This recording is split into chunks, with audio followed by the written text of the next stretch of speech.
Bible is originally written in 3 languages: Hebrew, Aramaic, and then it was Greek. And then when the translations came out, it was mostly Latin. But in spite of all this writing, the message of the Bible and the spirit of the Bible stays the same. So the Bible was rewritten and rewritten. I remember watching movies of St. Patrick and these guys writing the Bible. They would write, and every time they would come to the name of God, they would first go purify themselves, because they wouldn't write it before they are totally purified.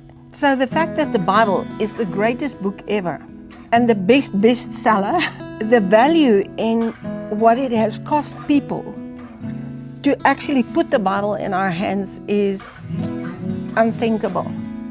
There are so many people that lost their lives just translating the Bible, writing the Bible. They were burned at stakes, but they didn't stop. It was like the Spirit of God just moved them to do and to get the Bible here. So the fact that we have a Bible in our hands is not just, okay, I went to the shop and got a Bible. Every time you touch a Bible, it is a history from ages and lives and blood that have flowed to get this Bible in your hand. And this is why we should be really appreciating this word.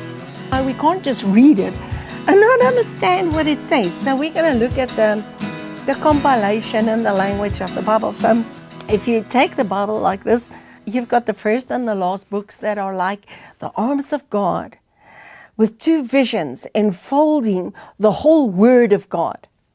And if you just read it in the natural, it's just script and books and 66 books. And no, there's so much more to this word.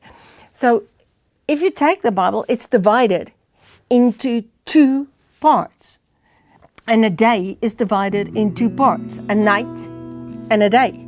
12 hours, 12 hours. When Jesus was on the cross, 12 tribes, 12 disciples.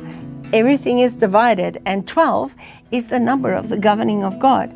And 2 is literally agreement. So the Bible is in agreement, the old and the new.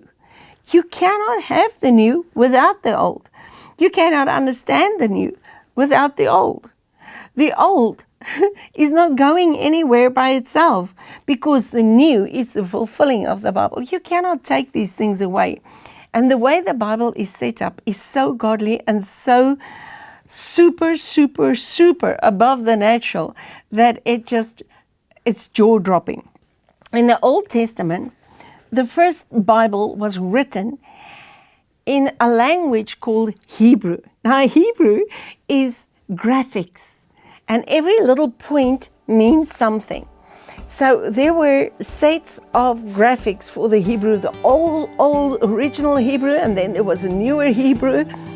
And every letter has a little sign that explains something, and a letter. The first 4 letters in the Hebrew, first four means earthy. In the old first Hebrew language is so awesome. The first letter is just a point, meaning God. And then is a point with a line down, meaning God is reaching down to earth. And then is like a backward C, and it's meaning God is busy working.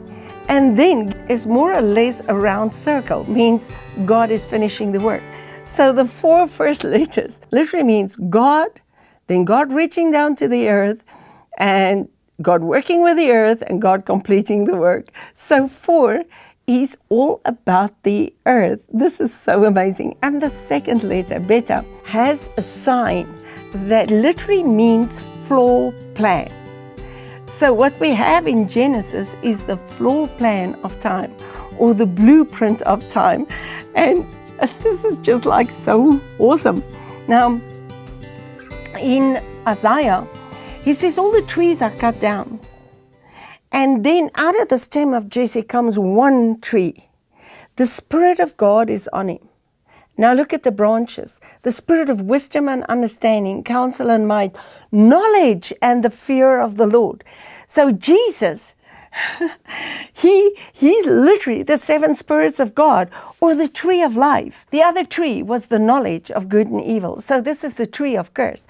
Now what we have is the tree of life is now nailed to the tree of good and evil. And you know what comes out of it? The church. This is his body on earth.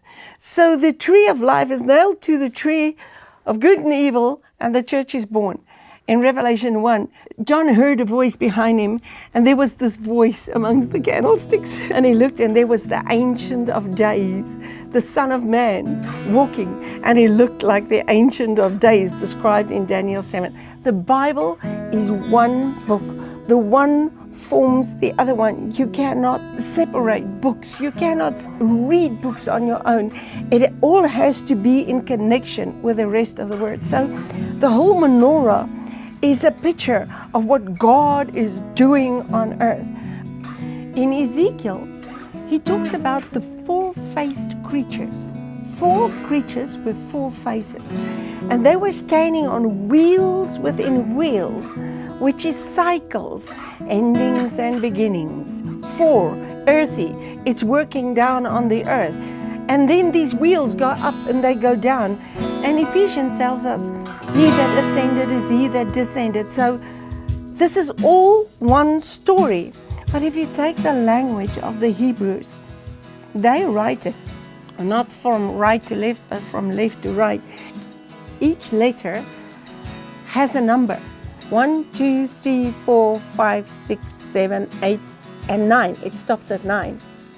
So then 5 is the center. And 5 is literally the hand of God reaching out. The book of Revelation is all about Jesus Christ, the church, and the kingdom. And then how God did the work by removing the old, and who did he deal with? The three frog spirits, the dragon, the beast, and the false prophet. But Revelation is the hand of God revealed to man.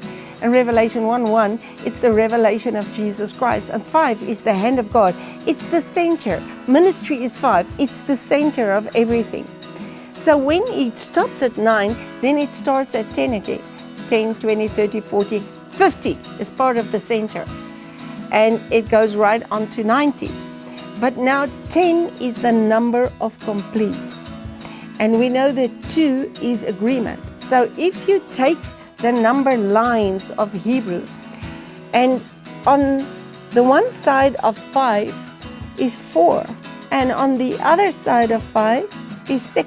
And if you add 4 and 6, you get 10, which is complete. If you add 3 and 7, you get 10, which is complete. When you add 2 and 8, you get 10, which is complete. If you add 1 and 9, you get 10, which is complete. And this is the working of God on the lower realm, the earth. But if you put a 0 with everything, and you take on the one side of 50, you get 40 and 60, it makes 100. So you can do that with all the numbers, and 30 and 70 makes 100, and 20 and 80 makes 100, and you get heaven and earth back in completion. So this is how the Bible was written, with a language that is like really bringing in the purposes of God. And people that really are anointed to make a study of the Hebrew, they bring out such precious treasures in the Word. It is just crazy.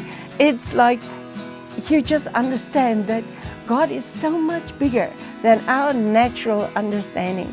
And you know what is so great is the fact that God weaves the spirit language into the Word so that we can understand His purposes right on earth. Now the New Testament is really a new time, and it's written in a Greek language. Now the Greek language, it's a pointer to show that the preparation on earth was now finished.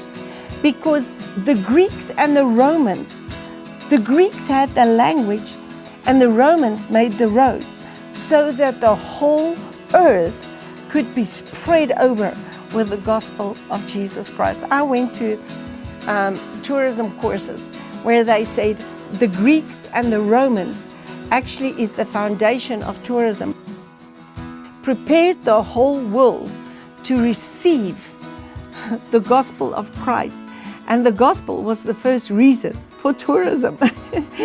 Now, it's amazing that the most wars is also fought about the Bible. And we need to step into this word that dominates actually the spirit realm. Nothing on earth can change the purposes of God. And these purposes are all woven into the word.